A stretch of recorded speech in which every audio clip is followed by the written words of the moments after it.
guys, this is part 2 of making my Adopt Me boutique. I will be using the ice cream house, so let's get started.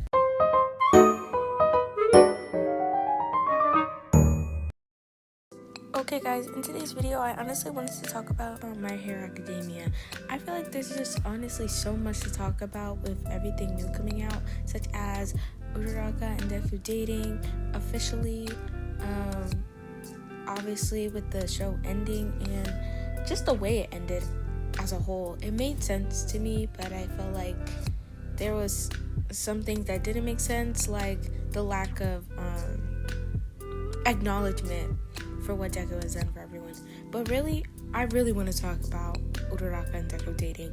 Now, back in my younger days, when in 2020, when I was a wee little jet, through 2023, I was a hardcore Bakudeku fan. I'm not gonna lie, I absolutely adored Bakudeku. If it was a fanfic, it was Bakudeku. Everything. Y'all don't know ball. I don't know.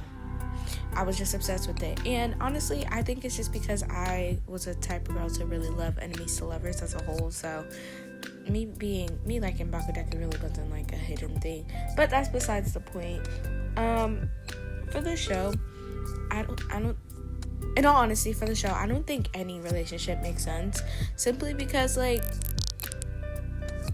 genuinely, I feel like the platonic relationships in the anime were so much more special and necessary than any romantic relationship at all. I feel like no one should have started officially dating in the show because none of it made sense. And in all honesty, Uraraka had slowly become more of a side character than Kirishima himself. He was more important. Denki was more important at some point. Mina was more important at some point.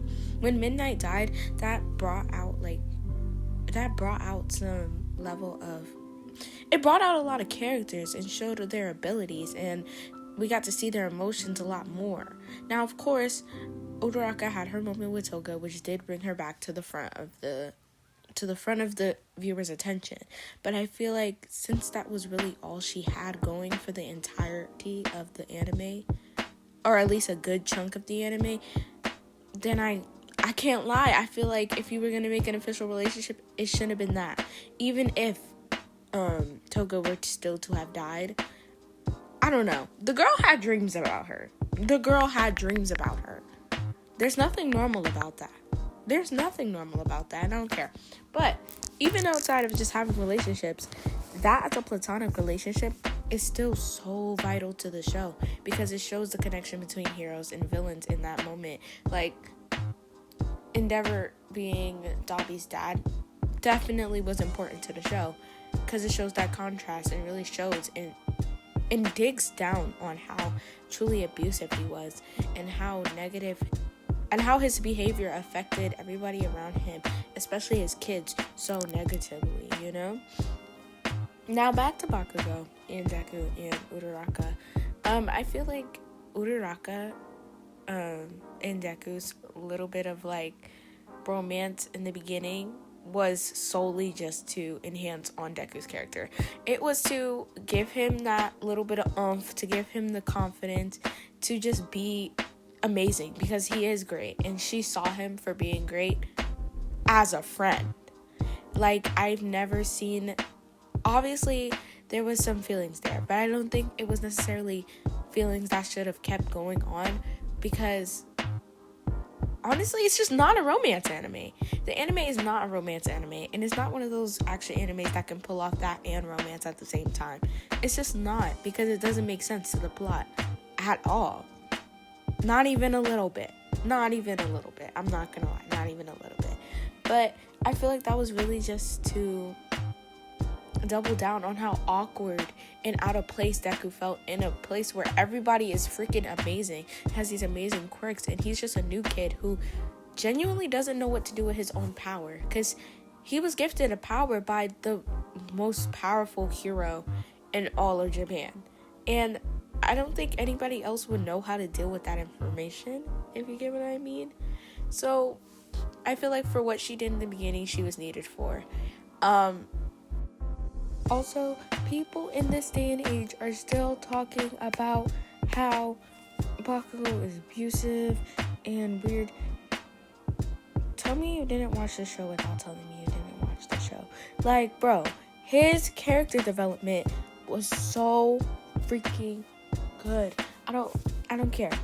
Everything aside, his character development and how he changed as a person is just flawless.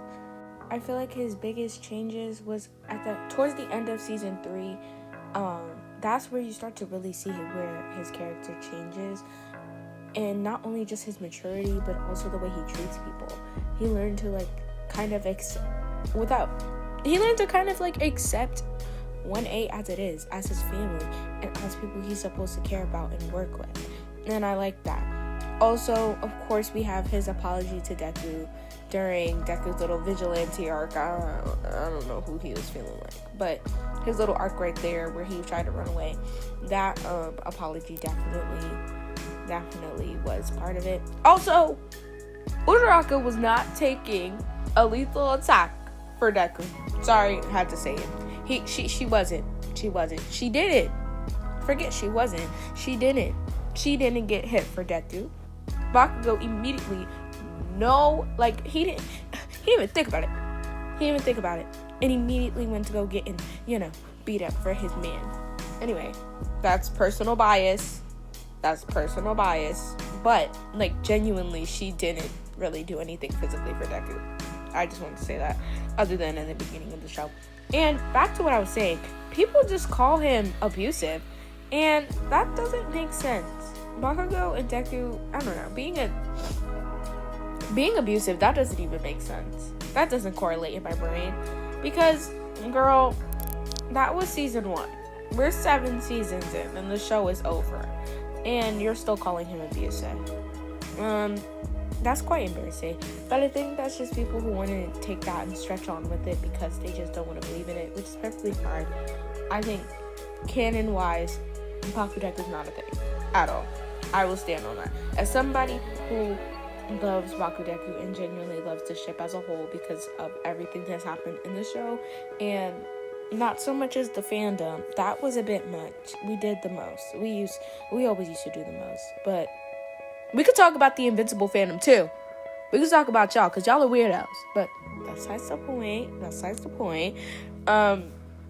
Outside of the fandom, yeah, it makes no sense. And I will stand on that. There shouldn't have been Bakudeku. Their platonic relationship was very important for both of their characters' growth. And I think they really, truly loved each other as brothers. I think they really did love each other. Just not romantically, if that makes sense. Now, let me continue with the Bakugo glaze real quick. He was so powerful for somebody who had 2 loving parents. I'm just gonna say it. He was overwhelmingly powerful for someone that had 2 very loving parents. His parents both loved him. His biggest trauma was that he fell in a lake. That was his biggest trauma. That was his biggest messed up. Now, I feel like his battles were more internal, of course, but come on. For someone who literally went through basically nothing, you can't tell me he was not crazy powerful. We have people going through, even Deku, honestly, compared to other main characters, problems, honestly, compared to Todoroki's problems, he was so powerful for somebody that biggest problem was just being an outcast. Because every single one of them villains were outcasts. They always felt outcasted. Now, Shigaraki, his villain origin story goes crazy. It's so well deserved. I cried. I thought his story was so sad. Everything about him was so sad. Honestly, all the villains had very valid and sad origin stories, and I would become a villain too. If I went through what they went through. Now, enough with the glaze on Bakugo and everybody else. As a whole, I genuinely think that the show came to such a beautiful ending. I think Deku losing his quirk was probably the smartest thing ever, because I don't know if he would fight though. If he would continue. I feel like if he could, he would continue what he needed to do, but I think it's best that he became a teacher, that he became somebody that could teach kids what it really means to be a hero, what it means to save the people around you. For the youth, I think Deku being a teacher was very important. I feel like he could have gotten a lot more recognition, because of course he did get his little bit of recognition, but he deserved a lot more than that, in my opinion. I don't know. Also, very unpopular opinion, Mirio saved everyone from that war the moment that he calmed Deku down in that little thing when Deku came back and realized Bakugo was dead.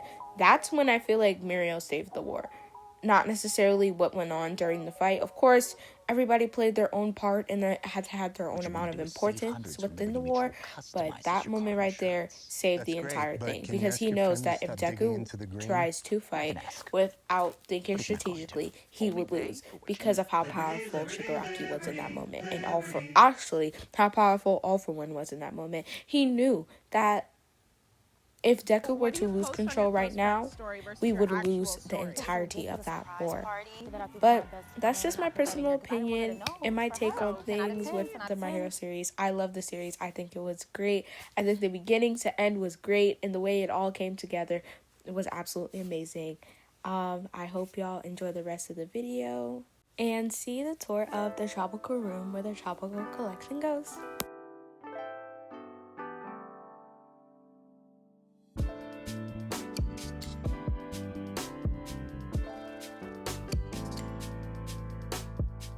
I hope y'all enjoyed today's yap session, and I'll see y'all in the next one. Bye bye!